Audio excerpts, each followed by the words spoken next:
Hello students, हम बात कर रहे हैं 6.2 एक्सरसाइज के थर्ड क्वेश्चन के बारे में। थर्ड क्वेश्चन में देखिए हमारे पास क्या गिवन है। In given figure if A B parallel to C D, E F perpendicular to C D and angle G E D equals to 126 degree. ये तीन चीज़ें हमारे पास गिवन है। क्या क्या चीज़ गिवन? एक तो ये जो दो लाइन गिवन है ए बी और सी डी, ये पैरेलल है। ये जो ई एफ हमें यहाँ दिखाई दे रहा है ये परपेंडिकुलर है, ठीक है, यानी कि इतना सा एंगल हमारा जो बनेगा ये वाला 90 डिग्री का बनेगा, ठीक है। और एंगल जी ई डी हमें 126 डिग्री गिवन है। तो हमें फाइंड क्या करना है? तीन चीज़ें फाइंड करनी है यहाँ पर। देखिए, एक तो angle A G E, angle G E F and angle F G E. ये तीन चीज़ें हमें फाइंड करनी है, ठीक है। तो जो चीज़ें हमें गिवन है हम उन्हीं का ही यूज़ करके अपने एंगल्स फाइंड करेंगे, ठीक है। तो सबसे मेन फोकस हमें करना पड़ता है कि हमें गिवन क्या है और उसके हेल्प से हम इस चीज़ को कैसे फाइंड कर सकते हैं। तो सबसे पहली चीज़ जो हमारे पास गिवन थी वो थी कि ए बी पैरेलल है सी डी के। अब ए बी और सी डी अगर पैरेलल लाइन्स हैं तो जी ई इसके लिए एक ट्रांसवर्सल लाइन हुई, ठीक है। अब जी ई ट्रांसवर्सल है तो यानी कि ये जो एंगल बन रहे हैं यहाँ पर से, ये ए जी ई, इधर ए जी ई वाला और इधर जी ई डी, ये दोनों क्या हुए? अल्टरनेट इंटीरियर एंगल्स हुए। अब अल्टरनेट इंटीरियर एंगल्स हैं तो इक्वल होंगे, तो इसीलिए हमने यहाँ लिखा angle A G E equals to angle G E D. और जी ई डी की वैल्यू तो क्वेश्चन में गिवन थी, वो थी 126 डिग्री। इसीलिए ए जी कितना आ गया? 126 डिग्री। तो पहली चीज़ हमारे पास निकल कर आ गई जो हमसे पूछी गई थी, angle A G E equals to 126 degree, ठीक है। एक चीज़ यहाँ कंप्लीट हो गई। अब दूसरी जो चीज़ हमें गिवन थी हम उसका यूज़ करते हैं, ठीक है। सेकेंड थिंग हमारे पास क्या थी? E F parallel to C D. अब ई एफ पैरेलल है सी डी के, इसका मतलब क्या हुआ कि ये जो एफ ई डी एंगल आपको दिखाई दे रहा है ये कितना हुआ? 90 डिग्री का, ठीक है।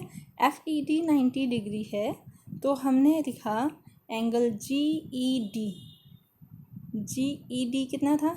126 डिग्री था। और इस एंगल जी ई डी को हम ब्रेक क्या कर सकते हैं? G E F plus F E D. इस पूरे जी ई डी एंगल को हमने दो पार्ट्स में ब्रेक करके लिखा G E F plus F E D. अब इसमें से देखिए जी ई डी क्वेश्चन में गिवन था, वो हमने 126 डिग्री डाल दिया। एफ ई डी हमें पता है कि वो परपेंडिकुलर है तो 90 डिग्री है, इसलिए हमने एफ ई डी की जगह पर 90 डिग्री पुट कर दिया। अब बचा क्या रह गया? जी ई एफ।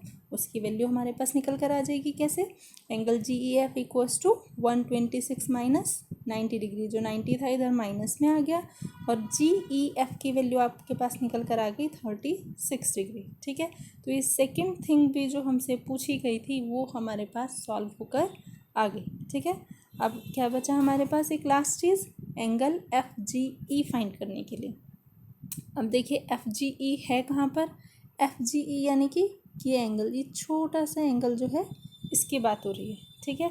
अब एफ जी ई को आप दो टाइप से निकाल सकते हैं। एक तो एंगल सम प्रॉपर्टी का यूज़ करके, उसके लिए आपको जी ई एफ की ज़रूरत पड़ेगी, वो हमारे पास है ही। एफ जी एफ ई वो भी हमें पता है 90 डिग्री है, तो आप उससे भी निकाल सकते हैं, बट मैंने उसका यूज़ ना कर कर लीनियर पेयर से निकाला है, क्योंकि हमें पता है कि ए जी एफ एक कंप्लीट लाइन है। तो angle A G E plus F G E equals to 180 degree. Reason डाल दिया हमने क्या? Linear pair. A G E 126 degree हम पहले ही निकाल चुके थे यहाँ से, उसकी जगह हमने 126 डाल दिया। एफ जी ई को ऐसे ही रहने दिया, इक्वल्स टू में 180 है ही हमारे पास। तो एफ जी ई यहाँ से क्या निकल कर आ जाएगा? 180 माइनस 126 यानी कि 54 डिग्री, ठीक है।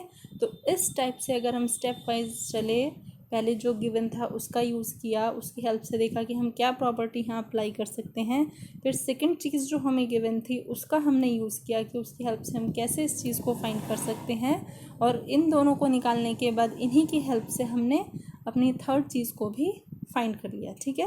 तो इस तरह से आपका ये थर्ड क्वेश्चन भी कंप्लीट हो गया। ओके।